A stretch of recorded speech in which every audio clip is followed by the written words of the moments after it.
स्वतंत्रता की वेदी पर एक ऐसा अंगारा था जो आत्मसम्मान व देश गौरव के लिए दिन रात जलता रहा, धधकता रहा और अंत में बुझकर भी उसने देश में ऐसा लौह भर दिया जिसकी प्रखर किरणों ने भारत माता को गुलामी की जंजीरों से मुक्त कराने के लिए सदा प्रेरित किया। का प्रोग्राम कुछ ऐसा है कि हम लोगों को निकलना है उदयपुर के लिए, तो सब लोग रेडी होते हैं, ब्रेकफास्ट टेबल पे मिलते हैं, उसके बाद में मिलते हैं उदयपुर के रास्ते पर। ठीक है, चलो बाय। तो ये इस प्रॉपर्टी का दिन का व्यू है। रात में तो कुछ खास देखने को था नहीं यहाँ पे, अभी आप देख लो कितना बढ़िया आर्टिफिशियल लग रहा है।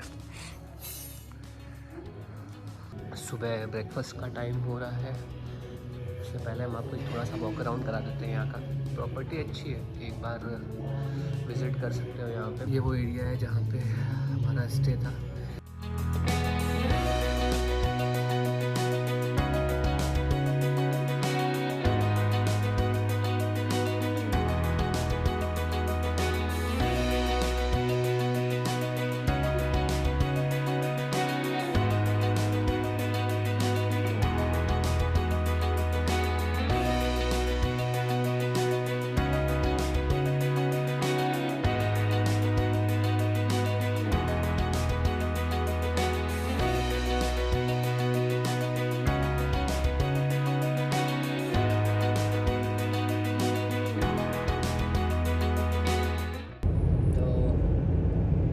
दिन का 12:30 बज गया हमारी बैटरी चार्ज होते होते। तो अपडेट ये है कि हम लोग अभी जा रहे हैं उदयपुर। अब हमारा 3 दिन का स्टे वहीं पर है और वहीं से हमें लगभग वापस जाना है। कुछ 100 किलोमीटर का डिस्टेंस बचा हुआ है, तो चलिए आपको आगे का अपडेट आगे देता हूँ। Okay bye.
अब हम उस ऐतिहासिक जगह पर पहुंच चुके हैं जिसके बारे में हमने आपने अपनी हिस्ट्री बुक्स में पढ़ा होगा, और जिन्होंने नहीं पढ़ा है वो आगे पढ़ेंगे। इतिहास के एक ऐसे योद्धा के बारे में जिनके बारे में हमारी हिस्ट्री बुक्स में बहुत ज़्यादा कुछ लिखा नहीं हुआ है, लेकिन उनका जो शौर्य है, उनका जो ग्लोरी है, वो उससे कहीं ज़्यादा है जो हमारी किताबों में है। उसका सिग्निफिकेंस हमारी हिस्ट्री में, हमारे कल्चर में, हमारे सोसाइटी में बहुत ज़्यादा है। तो हम लोग आ गए हैं हल्दी घाटी, वो फेमस युद्ध स्थल कह लीजिए, वो जगह कह लीजिए जिसने जहाँ से हमें महाराणा प्रताप के बारे में बुक्स में या अपनी हिस्ट्री में पहला एक इंट्रोडक्शन मिलता है उनके बारे में कि वो कौन थे, क्या थे। राणा एक्चुअली में कई थे, लेकिन महाराणा जो है वो प्रताप ही हुए। और एक ऐसा नाम जिनका नाम लेते ही आज भी आपकी छाती चौड़ी हो जाती है। तो उनका यहाँ पर हल्दी घाटी में एक म्यूज़ियम भी है और हम उसी को विज़िट करने के लिए आए हुए हैं। हल्दी घाटी तो अब एक पूरी वैली ही है, वहीं कहीं लड़ाई हुई होगी। म्यूज़ियम जो है हम वो देखेंगे, उसमें उनके बारे में जानने की कोशिश करेंगे।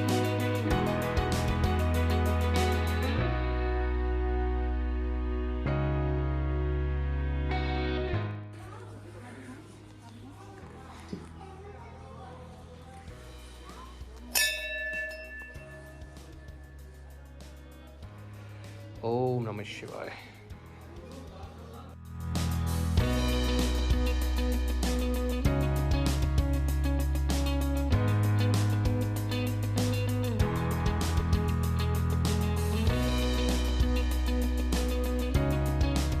विक्रम संवत 1597 में अर्थात 9 मई 1540 को बाल्यकाल चित्तौड़गढ़ में गुजरा। सन 1567 में अकबर ने जब चित्तौड़गढ़ पर आक्रमण किया तो मेवाड़ के प्रमुख सरदारों और सेना नायकों के आग्रह पर महाराणा उदय सिंह जी ने चित्तौड़गढ़ छोड़ दिया।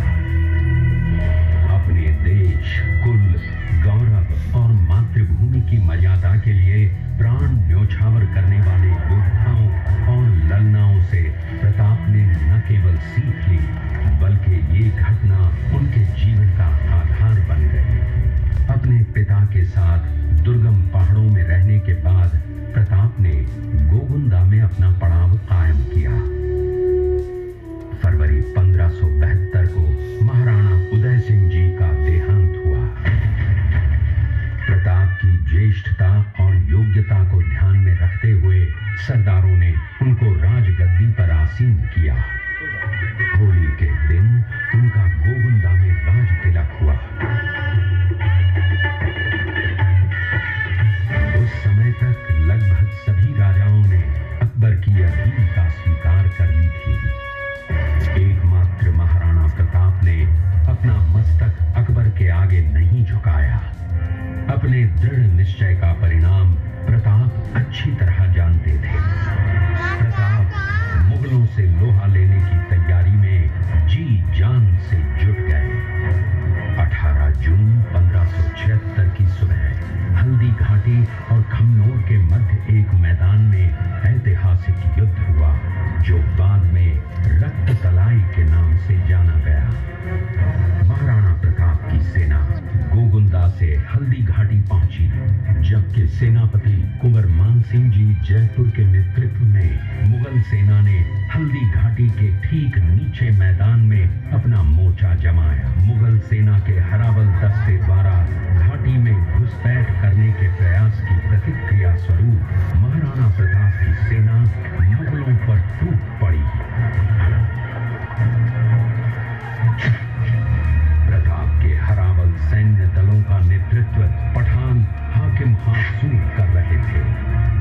भीरू राणा, जो राणा पूंजा के नाम से भी जाने जाते हैं, उनके नेतृत्व में भील आदिवासियों ने गोरिल्ला पद्धति से युद्ध करते हुए मुगलों के छक्के छुड़ा दिए।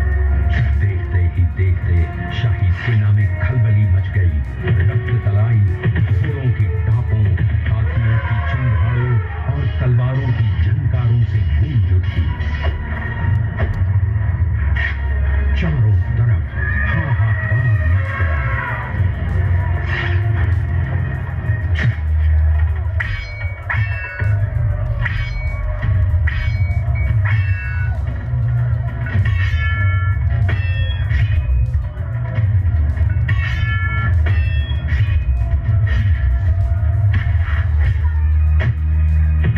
घटनाक्रम अचानक उस समय बदल गया जब प्रताप ने अपने घोड़े चेतक को एड़ लगाकर मान सिंह के हाथी पर चढ़ा दिया और उस पर भाले से भरपूर वार किया।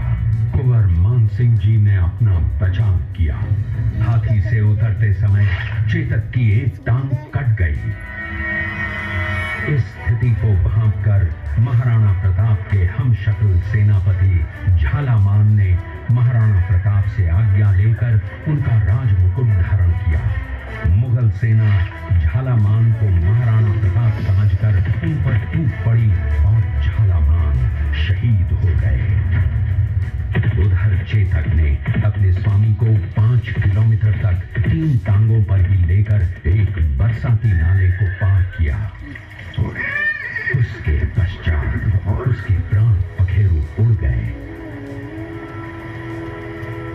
इस युद्ध से महाराणा प्रताप के मन पर गहरा प्रभाव पड़ा। परिणाम स्वरूप उन्होंने मुगलों पर विजय प्राप्त करने तक राजसी ठाट बाट छोड़ने और पत्तों पर भोजन करने का प्रण लिया, जिसे उन्होंने जीवन भर निभाया। महाराणा प्रताप ने अपना सैन्य बल बढ़ाकर सर्वप्रथम अरावली पर्वत की घाटियों में बसे दिवेर पर चढ़ाई कर विजय प्राप्त की। इसके बाद कुंभलगढ़ पर भी विजय प्राप्त की। सिर्फ चित्तौड़गढ़ को छोड़कर सारे मेवाड़ को अपने अधीन कर लिया। कालांतर में महाराणा ने चावंड में अपनी राजधानी स्थापित की।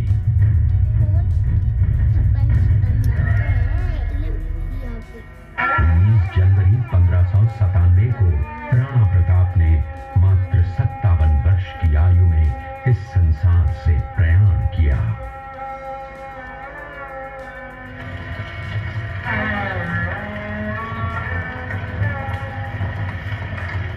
हल्दी घाटी का युद्ध एक सांप्रदायिक युद्ध न होकर आत्मसम्मान, मातृभूमि की स्वतंत्रता व स्वाधीनता का संघर्ष था।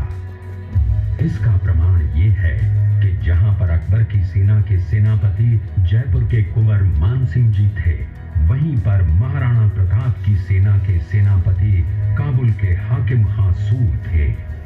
महाराणा प्रताप स्वतंत्रता की वेदी पर एक ऐसा अंगारा था जो आत्मसम्मान व देश गौरव के लिए दिन रात जलता रहा, धधकता रहा और अंत में बुझकर भी उसने देश में ऐसा लौह भर दिया जिसकी प्रखर किरणों ने भारत माता को गुलामी की जंजीरों से मुक्त कराने के लिए सदा प्रेरित किया।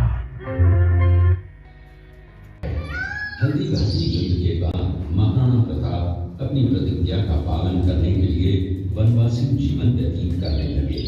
उनके पास पर्याप्त संपत्ति नहीं थी तो उनके वित्त मंत्री भामाशाह ने अपनी सारी सुख सुविधा को छोड़कर अपने राजा को स्वयं का धन 25 लाख रुपए व राजकोष में 20,000 अशर्फियां देश के लिए अर्पित की, जिससे महाराणा प्रताप ने 12 वर्षों तक अपनी सेना को संगठित किया, सैन्य शक्ति को बढ़ाया और मेवाड़ मातृभूमि को आजाद करवाया।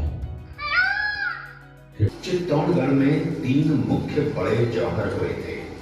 प्रथम जौहर 1303 ईस्वी में रानी पद्मिनी ने 16,000 स्त्रियों वीरांगनाओं के साथ जौहर किया था, सिर्फ अल्लाउद्दीन खिलजी के कारण। दूसरा जौहर 1535 ईस्वी में दिल्ली के शासक बहादुर शाह के समय में रानी कर्मावती ने वीरांगनाओं के साथ किया। और तीसरा जौहर 1568 ईस्वी में सम्राट अकबर ने चित्तौड़गढ़ पर आक्रमण किया। उसी समय रानी फूलकुंवरी ने 7,000 वीरांगनाओं के साथ जौहर किया। पन्ना धाय जाति से गुर्जर थी। वो एक राजकुमार की धाई मां थी। दूसरी तरफ हाथ में तलवार लिए खड़ा ये बनवीर सिंह एक दासी पुत्र है। ये कुंवर उदय सिंह की हत्या करके मेवाड़ की राजगद्दी प्राप्त करना चाहता था। एक रात्रि बनवीर सिंह को मौका मिला। वो राजकुमार उदय सिंह के बड़े भाई विक्रमादित्य सिंह की हत्या करके राजमहल की तरफ आगे बढ़ा। इसकी सूचना पन्नाधाय को लग गई। कुछ समय तक पन्नाधाय चिंतित हुई। तभी पन्नाधाय ने अपने पुत्र चंदन को राजसी कपड़े पहनाकर पलंग पर सुला दिया और उदय सिंह को एक टोकरी के अंदर छिपाकर पत्तों से ढक के महल के बाहर निकालकर गुप्त रास्ते से कुंभलगढ़ भेज दिया। बनवीर सिंह जब तलवार लेकर राजकक्ष में आया तो उसने पन्नाधाय से कड़क आवाज में उदय सिंह के लिए पूछा तो पन्नाधाय ने चंदन की तरफ इशारा किया। बनवीर ने चंदन को उदय सिंह समझकर चंदन की हत्या कर दी और ये समझने लगा कि मैंने राजकुंवर उदय सिंह को मार दिया। वही राजकुंवर बड़े होकर राजा बने और अपने नाम का उदयपुर नगर बसाया, जो यहाँ से 40 किलोमीटर दूर है। ये घटना महाराणा प्रताप की वीरता को दर्शाती है। एक समय नरभक्षी बाघ का आतंक छाया हुआ था। महाराणा प्रताप ने उस बाघ का शिकार कर उस बाघ को मार डाला।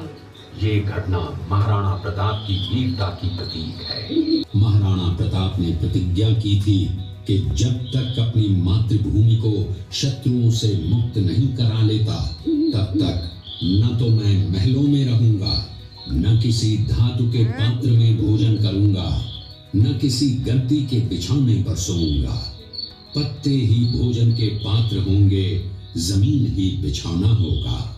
इस प्रतिज्ञा का पालन उन्होंने 21 वर्षों तक जंगलों में रहकर किया। इस दृश्य में देखिए महाराणा प्रताप वृक्ष के नीचे बैठकर पत्तों पर खाना खाते हुए। इसी कारण हम आज भी महाराणा प्रताप को श्रद्धा व सम्मान से याद करते हुए देशभक्ति की प्रेरणा प्राप्त करते हैं। ये दृश्य महाराणा प्रताप और सुविख्यात स्वामी भक्त घोड़े चेतक के अंतिम मिलन का है। हल्दी घाटी युद्ध के बाद चेतक घोड़े ने 22 फीट के एक बरसाती नाले को पार किया। ये उसी समय का दृश्य है। पास में खड़े महाराणा प्रताप के छोटे भाई शक्ति सिंह हैं, जो पहले मुगल सेना में थे। बाद में वो महाराणा प्रताप की तरफ आए, माफी मांगी और अपना घोड़ा महाराणा प्रताप को दिया।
हमारे छोटे यूट्यूबर हैं। हाय। हाँ,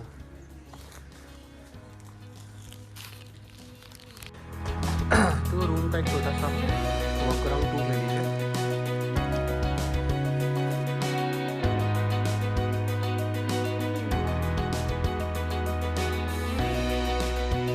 थोड़ा मार्केट आर्केट घूम के आते हैं और फिर मिलते हैं आपसे। जहाँ से छोड़ रहे हैं बातों को वहीं कंटिन्यू करेंगे। ठीक है, चलो बाय।